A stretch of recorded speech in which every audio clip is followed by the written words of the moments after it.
Welcome back to Finance for Firefighters. Today we're going to talk about liquidity. Liquidity isn't about safety, it's about access. How quickly can you get your money when you need it? Most firefighters are either one extreme or the other. They have the majority of things tied up in investments in real estate, or they have a ton of money sitting in a savings account, letting inflation eat away at it. By the end of this episode, you'll know how to tier your money in a way that's going to make the most value for you. You're going to have accessible money that you need access to, and you're going to have other money that's less accessible but building wealth for you over time. Most firefighters like having a plan B. We like planning ahead and knowing that things are taken care of.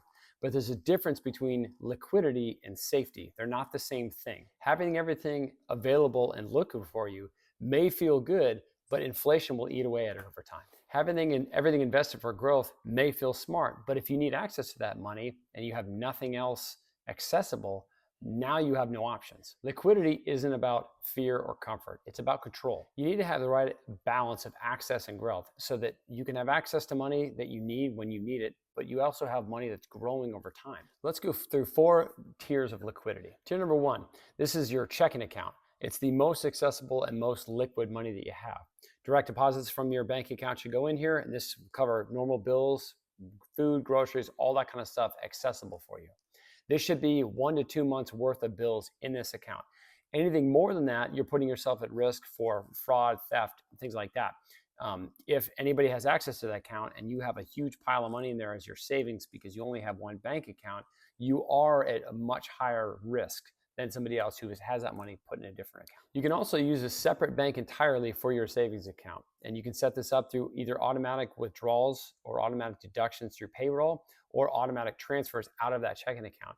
It insulates you a little more so that if there is theft or fraud in your checking account, all your eggs aren't in one basket. You have some of that money that's still accessible in a different spot so that people don't clear that out. Tier number 2, this should be savings or high yield savings account that are relatively accessible within a 1 to 3 day period. Purpose of these should be short-term goals or an emergency fund, things you need to be able to access relatively quickly. In this tier number 2, you want to have something that's ideal for relatively accessible money, but something that's earning at least a modest interest rate. Most of these high yield savings accounts now, today's current amounts, are usually from that 4 to 4.5% range that you can get at least a decent income so inflation isn't chipping away at all. Tier number 3, these are investments. Things that are going to be growing in the medium term. Long-term growth through your 457, Roth IRAs, or brokerage accounts. The liquidity in these are anywhere from 3 to 5 days, depending on the market or how these things are timed in you and depending on the work week itself. This money should not be intended for emergencies, but it should be set up there to insulate you and protect yourself against inflation. Tier number 4, real estate and hard assets. The purpose of this is long-term wealth, appreciation, and passive income. As far as liquidity goes for these, not very liquid at all. It takes 30 to 90 days, depending on escrow and closing, and being able to put the house up and make sure it's ready on the market to be able to sell. So they're not very liquid. That cash is not very, very well accessible. Plus, if the real estate market is down, you may have to wait longer to be able to offset some of those losses you may be taking by selling it too soon. Keep your reserves out of real estate to avoid becoming house rich, cash poor. Liquidity is a sliding scale. Too little of it creates stress. Too much of it creates the opportunity for less growth. A healthy setup gives you the balance of having emergency access when you need it, short, medium, and long-term goals to build wealth over time. The key is awareness.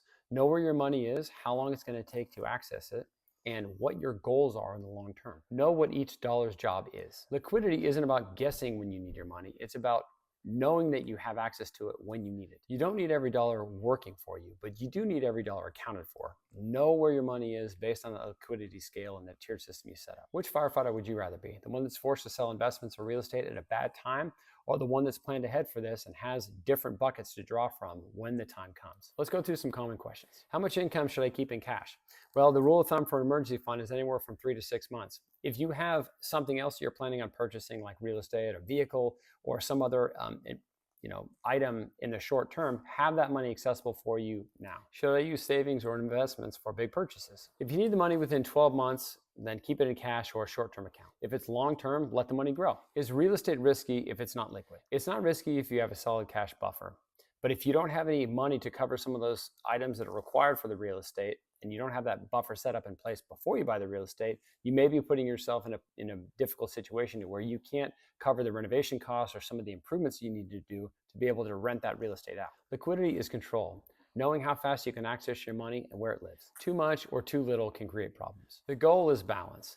Accessible when you need it and growing when you don't need it. Download the Liquidity Quick Guide in the description below. Thanks for joining me on Finance for Firefighters. Give a thumbs up if you like it, comments below. Hope you guys have a good shift. I'll see you in the next one.